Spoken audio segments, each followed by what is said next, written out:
Nós vamos fazer uma breve meditação na Palavra de Deus e eu vou falar de um dos meus assuntos preferidos. A gente fala tanto sobre isso aqui, tanto. Vamos continuar falando, né, irmão? Continuar falando. Lucas 18. Novamente, só Lucas fala sobre isso. Só Lucas. Os três evangelhos, Mateus, Marcos e Lucas, são chamados evangelhos sinóticos. Por quê? Todas as passagens são repetidas nos três evangelhos. Mas esse aqui, essas duas aqui, só tem, e aqui nós lemos agora há pouco, só tem no evangelho de Lucas. Lucas não caminhou com Jesus. Ele escreveu o seu evangelho baseado em pesquisas. Lucas era médico, então ele traz alguns detalhes que os outros evangelistas não trazem. Então é por isso que eu leio muito o evangelho de Lucas, porque ele traz alguns detalhes que são muito importantes, né? E quando eu estive em Israel, a gente consegue ver essas coisas, esses detalhes, como eles são importantes. Então vamos lá. No evangelho de Lucas, no capítulo 18, ele começa falando sobre oração. A primeira, do versículo 1 ao versículo 8, ele vai falar sobre aquela mulher, né? Que buscava justiça. E até que o juiz faz justiça. Mas aí, o Senhor Jesus Cristo falando que a gente tem que orar, que a gente tem que buscar, que a gente tem que fazer como esta mulher fez. Buscar, bater, insistir, até que a gente receba a resposta. Tá certo? Então, do 1 ao 8, a gente lê muito essa passagem aqui, quando fazemos as campanhas de oração. Mas o que eu quero ler a partir do 9 hoje. Porque Jesus está falando sobre oração aqui, né? E aí depois, no verso 9, ele vai explicar o que a gente não deve fazer quando ora. Então do 1 ao 8 ele vai dizer como a gente deve orar.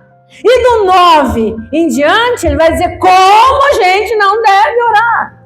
Então vamos lá, ele dá dois exemplos. Ele fala de duas pessoas. Na verdade, elas não têm um nome, mas elas têm aqui os seus cargos, vamos dizer assim. Ele vai falar de um fariseu e um publicano. O fariseu é aquele zeloso da lei que achava que salvação era para aqueles que cumpriam a lei. Então, para eles, a lei de Moisés, para você ser salvo, e aí haja visto a passagem do jovem rico, quando ele chega e pergunta para Jesus, né? O que era preciso para ser salvo, ele vai citar os mandamentos. Porque era isso que os fariseus ensinavam, né? E eles tinham, a população acreditava muito neles. Então, Jesus vai falar do fariseu e do publicano. E o publicano era aquele povo odiado, especialmente quando eram judeus. Eram os cobradores de impostos, eram os odiados, eles trabalhavam para Roma. E aí, irmãos, se eles fossem judeus, aí então que eles eram mais odiados ainda. Eles eram desonestos, tanto com Roma quanto com os judeus. Por isso que tanta dificuldade que o povo tinha para aceitar os publicanos. Então Jesus vai usar essas duas figuras para falar de oração. É forte isso aqui. O ensino aqui é bem forte. Como ele falou, os versículos anteriores, que a gente deve insistir, que a gente deve orar, e agora ele vai dizer assim, mas quando vocês orarem, quando vocês insistirem, tome cuidado como vocês oram. É isso que ele vai ensinar aqui. Olha lá o que diz o 9. E diz também esta parábola a uns que confiavam em si mesmos, crendo que eram justos e desprezavam os outros.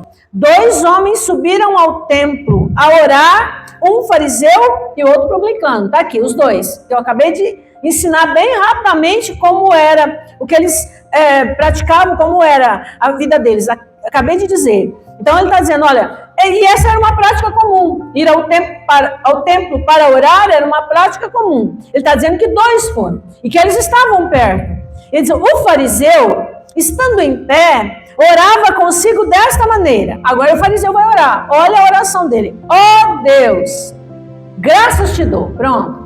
Você vai dizer, bom, até aí tá tudo bem, né, pastor? Até aí tá tudo bem. Até aí tá ótimo. Graças te dou. É uma boa maneira de começar uma oração. É uma boa maneira, de acordo com o que eu ensinei agora há pouco, é uma boa maneira de começar a oração, não é? Agradecendo. Não foi isso que nós aprendemos agora há pouco? Que Deus preza por duas coisas? Fé e gratidão. Então, ele começa bem, irmão. Graças te dou. Eu parece que vejo isso, sabe? Ó Deus, graças te dou. É aquela ênfase, né? Toda. Mas ele dá graças por quê? Porque eu não sou como os demais homens. Pronto, acabou com tudo. Pronto, se estava indo bem, pronto, já deixou de ir tão bem como a gente imaginava, né? Eu não sou como os outros. E aí, irmão, imagino eu, que ele está dando uma indireta ao publicano. Você não imagina? Senhor, graças te dou, porque eu não sou. Ele só faltou apontar o dedo, como os outros homens, roubadores, injustos, adúlteros. Olha, agora ele vai falar o nome. Nem ainda como esse publicano. Irmão, vai vendo a oração dele.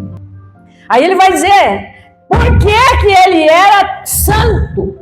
Por que ele era tão santo? Olha, ele vai dizer, jejuo 2 vezes na semana. 2 vezes eu jejuo. Eu dou o dízimo de tudo quanto possuo. Aí a gente vai ver lá em Mateus 23, que ele dava o dízimo do endro, do cominho, da hortelã, até das especiarias. Eles davam o dízimo de tudo, né? Aí vem em seguida a oração do publicano. Porém, estando em pé, de longe, nem ainda queria levantar os olhos ao céu, mas batia no peito dizendo, ó Deus, tem misericórdia de mim, pecador. Digo-vos, aí Jesus vai encerrar aqui dizendo assim, digo-vos que este, quando fala este, é porque está falando do último que foi citado. Digo que este desceu justificado para a sua casa, e não aquele, falando do fariseu. Porque qualquer que a si mesmo se exalta, será humilhado. E qualquer que a si mesmo se humilha, será exaltado. Entendeu? Irmão, a oração do fariseu, ele inicia dando graças. Depois ele relata os pecados que ele não comete. Olha, eu não sou adúltero, eu não sou roubador, eu não sou injusto. Eu. Ele fala, você quer ver quantas vezes? Eu dou, eu não sou, eu jejuo, pois eu dou o dízimo de tudo quanto possuo, sempre exaltando a si mesmo. Irmão, não há nada de bom em nós. Nada.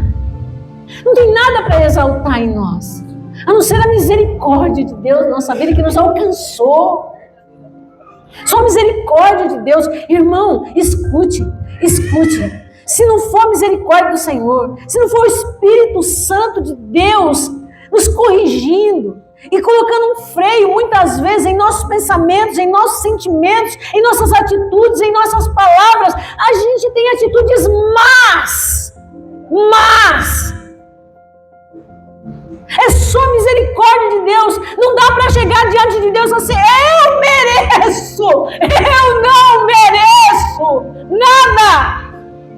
Nem a salvação da minha alma, foi o amor de Deus que nos alcançou, foi a misericórdia de Deus. Então quando nós chegamos diante de Deus, irmão, não é pelos nossos méritos. O véu do templo se rasgou, de alto a baixo se rasgou, como Jesus deu brado na cruz, está consumado.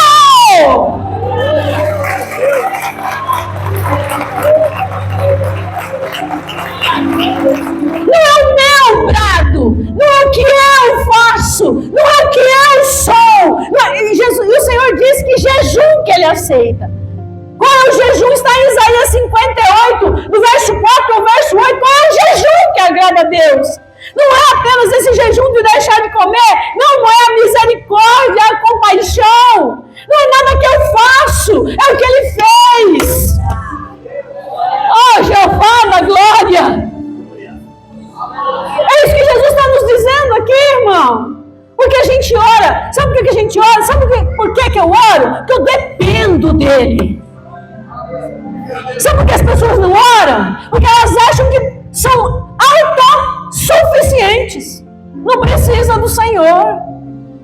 Sabe por que eu acordo orando? Fico o dia inteiro orando e vou deitar orando. E a última coisa que eu faço é fechar os olhos e fechar os olhos e dizer: Senhor, tem misericórdia da minha vida. Sabe por quê, irmão? Porque eu dependo da misericórdia do Senhor.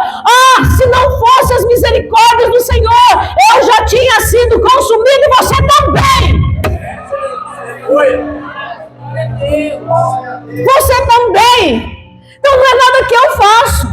Depois ele vai dizer, ele vai sublinhar com tanta ênfase o jejum dele. Ele vai apresentar: eu sou um dizimista. Ser dizimista é obrigação. Não é nenhuma, que importante. Não, irmão, é o Senhor que me deu tudo. O Senhor que me dá tudo. O Senhor que me coloca tudo na minha mão. Ele me pede só o quê? Para mim entregar os 10%? Isso não é. Mas que coisa. Isso não é nada, irmão. Isso é obedecer a palavra de Deus. Eu não posso chegar diante de Deus e dizer: Senhor, eu dou o dízimo de tudo. Tem que chegar diante de Deus como um publicano, bater no peito e dizer: Senhor, tem misericórdia da minha vida, Senhor. Tem misericórdia de mim, Senhor. Tem misericórdia de mim. Não é o que eu faço, é o que Ele fez. Não é o que eu faço, não é o que você faz, irmão. É o que Ele fez. E pior de tudo isso, Ele ainda vai apontar ao outro que Deus vai ouvir essa oração que aponta ao irmão. Acha? Não sou como esse publicano aí.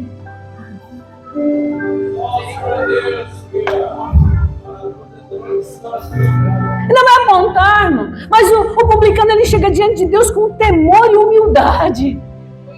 Um coração quebrantado e contrito, é isso que agrada ao Senhor. É um coração quebrantado e contrito que agrada a Deus. Por melhor que eu seja, por mais que eu fuja do pecado, por mais que eu busque santidade, por mais ainda eu sou um miserável pecador que preciso do Senhor, irmão.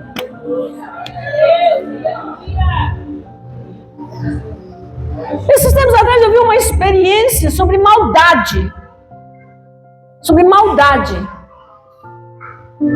E é uma coisa tão assustadora em como as pessoas podem ser más, até mesmo aquelas que parecem muito boas.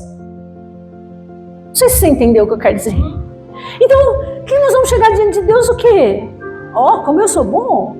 Bom é meu Pai. Nem Jesus aceitou ser chamado de bom. Bom é meu Pai que está no céu, ele disse. Que eu sou? Irmão, pecador que foi alcançado pela graça de Deus.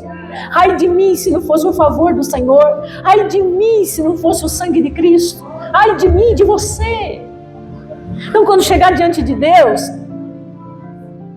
aí você vai dizer: pastora, mas irmão, eu não estou falando de expulsar demônio. A autoridade é para expulsar demônio. Mas diante de Deus é com humildade e temor. Agora que eu vou expulsar um demônio, aí sim, eu me revisto da autoridade que o Senhor me deu pelo sangue de Jesus. Ele me diz que eu posso pisar serpentes e escorpiões e todo poder do mal e nada vai me causar dano. Ele que disse. É o nome dele. Não é no meu nome. Expulsa o demônio no teu nome para tu ver o que acontece. Lembra daquele povo lá do livro de Atos? Lembra? E foram expulsar. Eu expulso o demônio em nome de Cristo que Paulo serve. Eita, eu conheço Cristo, conheço Paulo, mas tu não conhece não. Levaram uma surra. Então a gente expulsa o demônio porque serve a Cristo.